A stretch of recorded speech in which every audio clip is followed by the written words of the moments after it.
Hi friends, நம்ம இன்றைக்கி இந்த வீடியோவில் என்ன பார்க்க போகிறோன்னா மட்டன் கொத்துக்கறி ரெசிபி தான் பார்க்க போகிறோம். இந்த மட்டன் கொத்துக்கறி ரெசிபி வந்து இட்லி பூரிக்கெல்லாம் செம்ம சைடிஷ்ஷு. இது எல்லாத்துக்குமே நல்ல ஸ்டஃப் கொடுக்கும். நீங்களும் இதை கண்டிப்பாக ட்ரை பண்ணுங்கள். Hi friends, welcome to Sri and mom life. அங்கே நம்ம வீடியோக்குள்ளே போகலாம். நம்ம ஃபஸ்ட்டு ஒரு 1/4 கிலோ கறிக்கு தான் நான் இன்றைக்கி ரெசிபிக்கு இன்க்ரீடியன்ஸோட டீட்டெயில்ஸ் எல்லாம் சொல்ல போகிறேன். இப்போது நான் வந்து ஒரு 1/4 கிலோ கறி நல்லா கொத்தி மட்டன் வாங்கி வச்சிட்டோம். இதை வந்து செம்மையாக நல்லா அவங்களே கொத்தி எக்ஸ்ட்ரா கொழுப்பெல்லாம் போட்டு நல்லா கொத்தி வச்சுருப்பாங்க. இந்த மாதிரி நம்மளுக்கு கொத்தி க்ளீன் பண்ணி வாங்கினதுனாலுமே நம்ம இதை நல்லா க்ளீன் பண்ணிடுங்க. இதை என்ன தான் அவங்களே க்ளீன் பண்ணி வச்சுருந்தாலும் நம்மளுக்கு வந்து அந்த ஆடோட முடி ஏதாவது ஒன்றாவது கிடச்சிரும். அதனால் நீங்கள் இதை நல்லா 2 தடவைக்கு 3 தடவை நல்லா க்ளீன் பண்ணிவிடுங்க. கொத்துக்கறியில் இருக்க கொழுப்பு வந்து நம்மளுக்கு நிறைய எசன்ஸ் இருக்கும். அதனால் நீங்கள் அதை வேஸ்ட் பண்ணாமல் இதையும் சேர்த்து நல்லா கழுவி எடுத்துருங்க. கறி இப்போது நல்லா க்ளீன் பண்ணி சூப்பராக ரெடி ஆகிடுச்சு. இப்போது 1/4 கிலோ கொத்துக்கறிக்கு 1 கப் சின்ன வெங்காயத்தை நம்ம நல்லா உரித்து வச்சு இதை பொடி பொடியாக நறுக்கிடணும். அதையும் நல்லா குட்டி குட்டியாக நறுக்கணும்னா அது ஒரு தனி டேஸ்ட்டாக இருக்கும்.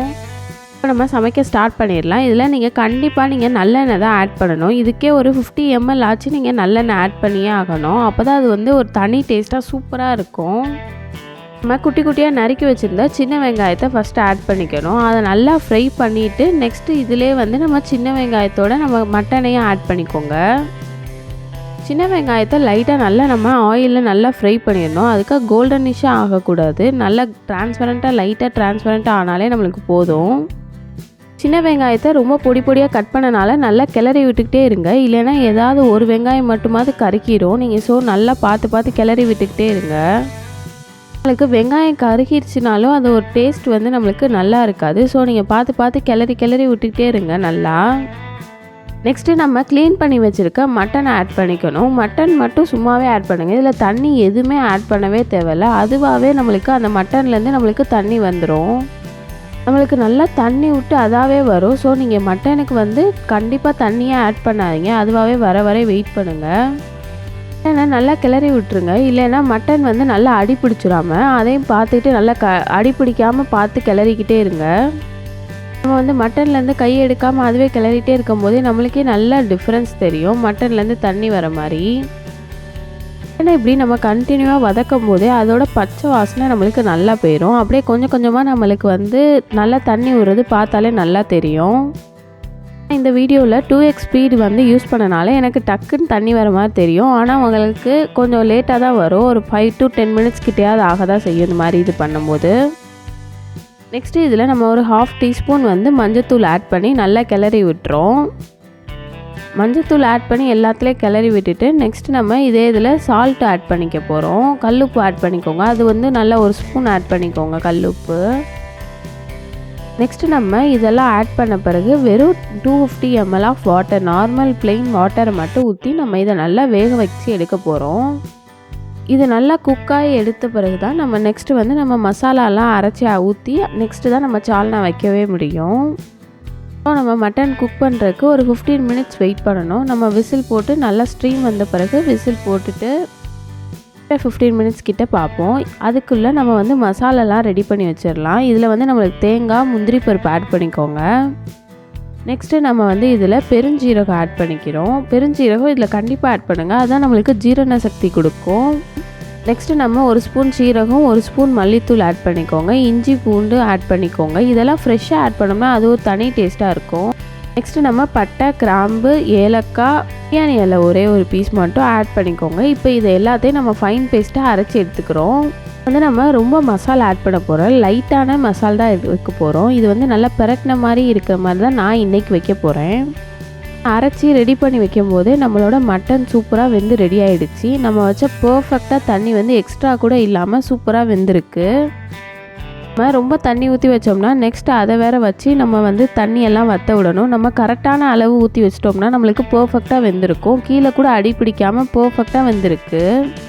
மட்டனுமே நல்லாவே நம்மளுக்கு குக் ஆகிருக்கு. இப்போ நம்ம ரெடி பண்ணி வச்சுருந்த மசாலாவெல்லாம் இதில் ஆட் பண்ணிடலாம். வெங்காயமும் சூப்பராக பைண்ட் ஆயிடுச்சு. இதோட வந்து நல்ல 1 pot ரெசிபி தான். நம்ம இந்த மட்டனையும் எல்லாத்தையும் போட்டு இன்னொருக்கு இதே இதிலே வேக வச்சு எடுத்துட்டோம்னா நம்மளுக்கு சூப்பராக ரெடி ஆகிடும். சண்டே சமைக்கும் போது கூட நம்மளுக்கு நிறைய விசில்ஸ் யூஸ் பண்ண மாதிரியே இருக்காது. இப்போ இதை வந்து நம்ம அடுப்பில் வச்சு இன்னொருக்க நம்ம குக் பண்ண ஸ்டார்ட் பண்ண வேண்டியதான். நம்ம மசாலாவை ஃபைன் பேஸ்ட்டாக அரைச்சி வச்சுருந்தது எல்லாத்தையும் நல்லா சூப்பராக ஆட் பண்ணிக்கோங்க. நம்ம மட்டனை திரும்ப குக் பண்ண போகிறோம். அதுக்காக நம்ம வந்து ரொம்ப தண்ணி ஆட் பண்ணிடாமல் கரெக்டாக நம்ம மிக்ஸி ஜார்லாம் கழுவி ஊற்றுறதுக்கு அந்த அளவு மட்டுமே தண்ணி ஆட் பண்ணுங்கள். நம்ம நல்லா கிரேவியாக நல்லா திக்கான கன்சிஸ்டன்சியாக வைக்க போகிறோம். ரொம்ப லிக்யூட் கன்சிஸ்டன்சியில் வைக்காதனால லைட்டாக மட்டும் நம்ம தண்ணி ஆட் பண்ணிக்கிறோம். இதுலேயுமே ஒரு 100 ml கிட்ட ஆட் பண்ணிக்கோங்க. இப்போ நம்ம மட்டன் கொத்துக்கறியில் கொஞ்சம் எக்ஸ்ட்ரா ஆயில் ஆட் பண்ணுறதுக்கு வேணும்னா நீங்கள் ஆட் பண்ணிக்கோங்க. முழுக்க ஆப்ஷனல் தான். உங்களுக்கு வேணும்னா தான் எக்ஸ்ட்ரா ஆட் பண்ணிக்கணும். ஆயில் கன்சிஸ்டன்சியில் இருந்துச்சுன்னா இட்லிக்கெலாம் தொட்டு சாப்பிட்றதுக்கே அந்த எண்ணெயே செம்ம டேஸ்ட்டாக இருக்கும். அதுக்காக தான் இப்போ வந்து கொஞ்சம் எக்ஸ்ட்ராவாக ஆயில் ஆட் பண்ணிக்கிறேன். இது வந்து கண்டிப்பாக ஆப்ஷனல் தான். நான் வந்து திக்கான கன்சிஸ்டன்சியாக இருக்கனால தான் எக்ஸ்ட்ரா ஆயில் பண்ணுறேன். நீங்கள் வந்து இன்னும் லிக்யூட் கன்சிஸ்டன்சியாக இருந்துச்சுன்னா உங்களுக்கு இந்நேரம் ஆயில் ஆட் பண்ணணும் அவசியம் இல்லை. கண்டிப்பாக இது லைட்டாக கொதிச்சு வந்துக்கிட்டே இருக்கும்போது நம்ம இதில் காரமே ஆட் பண்ணல. இதில் வந்து நார்மல் சில்லி பவுடர் ஆட் பண்ணுறத விட நம்ம வந்து இதில் red chilli powder, Kashmiri red chilli powder add பண்ணோம்னா அது ஒரு தனி ஃப்ளேவராக நல்லா பார்க்கவே சூப்பராக இருக்கும், கலர்ஃபுல்லாக. அந்த பவுடருக்கு நான் வந்து 2 ஸ்பூன் ஆட் பண்ணிக்கிறேன். நார்மல் சில்லி பவுடர் ஆட் பண்ணுறீங்கன்னா அதில் வந்து நீங்கள் 1 ஸ்பூன் ஆட் பண்ணாலே போதும். காஷ்மீரி ரெட் சில்லி பவுடர்ன்றனால நான் 2 ஸ்பூன் ஆட் பண்ணிக்கிறேன். உங்களுக்கு தேவைப்படுதுன்னா அதில் கொஞ்சம் உப்பு சால்ட் ஆட் பண்ணிக்கோங்க. நீங்கள் டேஸ்ட் பார்த்துக்கோங்க. உங்களுக்கு ஏதாவது மிஸ் ஆகிற மாதிரி இருந்துச்சுன்னா இந்த டைமில் நீங்கள் பர்ஃபெக்டாக ரெடி பண்ணிவிட்டு இப்போ நல்லா கொதிச்சு வரும்போது இப்போ ஒரு 15 மினிட்ஸ் நம்ம நல்லா குக் பண்ணி எடுத்துட்டா நம்மளோட மட்டன் கொத்துக்கறி சூப்பராக ரெடி ஆயிடும். நல்லா ஸ்ட்ரீம் வந்த பிறகு விசில் போட்டுடணும். இதுக்கு வந்து நம்ம ரொம்ப விசில்ஸ் யூஸ் பண்ணவே தேவையில்லை. இப்போயும் விசில் போட்டு நம்ம ஒரு 15 மினிட்ஸில் நம்ம மட்டன் வந்து சூப்பராக ரெடி ஆயிரும். ஒரே ஒரு குக்கர்லேயே நம்ம ஃபஸ்ட்டு வதக்கி வேக வச்சுட்டோம். நெக்ஸ்ட்டும் நம்மளோட கொத்துக்கறிக்கு மசாலா ஊற்றி சூப்பராக ரெடி ஆகிடுச்சு. என்னோட இதில் வந்து நான் எதிர்பார்த்த அதே திக்கான கன்சிஸ்டன்சியில் பர்ஃபெக்டாக வந்துடுச்சு. அடிப்பிடிக்கலை, ஒட்டலை, எதுவுமே ஆகலை. அவ்வளோ திக்கான கன்சிஸ்டன்சியாக சூப்பராக இருக்குது. நல்லா எண்ணெய் விட்டு சூப்பராக ரெடி ஆகிடுச்சு. இட்லிக்கு திக்கான கன்சிஸ்டன்சியாக சால்னா வந்து சூப்பராக ரெடி ஆகிடுச்சு. இதே இடத்துல வந்து நீங்கள் வந்து இன்னும் உங்களுக்கு லிக்யூட் கன்சிஸ்டன்சியாக வேணும்னா இதில் கொஞ்சம் தண்ணி மட்டும் ஆட் பண்ணிக்கோங்க. மசாலாவில் இன்னும் கொஞ்சம் தேங்காய் மட்டும் எக்ஸ்ட்ராவாக ஆட் பண்ணிவிட்டு ரெடி பண்ணிங்கன்னா உங்களுக்கு இன்னும் லிக்யூட் கன்சிஸ்டன்சியில் சால்னா மாதிரி உங்களுக்கு ரெடி ஆகிடும். அந்த மாதிரி திக்காக பிடிக்காமல் நீங்கள் நார்மலாக லிக்யூட் கன்சிஸ்டன்சியும் இதில் கண்டிப்பாக ட்ரை பண்ணலாம். இதே ரெசிபி தான். அதுக்கும் கலரில் வரக்காக தான் நம்ம வந்து காஷ்மீரி ரெட் சில்லி பவுடர்லாம் போட்டோம். இதே இது ஆயில் கூட அந்த ரெட்டிஷாக அவ்வளோ சூப்பராக இருக்குது. பார்க்கவே நல்லா லுக்காக இருக்குது. ரிசல்ட் வந்து நீங்கள் நார்மல் ரெட் சில்லி பவுடர் போட்டிங்கன்னா அதுக்கு இதே ரிசல்ட் உங்களுக்கு கண்டிப்பாக கிடைக்காது. இந்த ரெசிபி உங்களுக்கு கண்டிப்பாக பிடிக்கும்னு நினைக்கிறேன். பிடிச்சிருந்துச்சின்னா மறக்காமல் உங்கள் வீட்டில் நீங்களும் இதை ட்ரை பண்ணி பார்த்துட்டு கீழே கமெண்ட் பண்ணுங்கள். ஃப்ரெண்ட்ஸ் அண்ட் ஃபேமிலிக்கு மறக்காமல் ஷேர் பண்ணுங்கள்.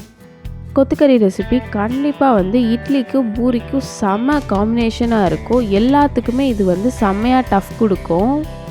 For watching the video, subscribe to our channel for more videos. Tata, bye.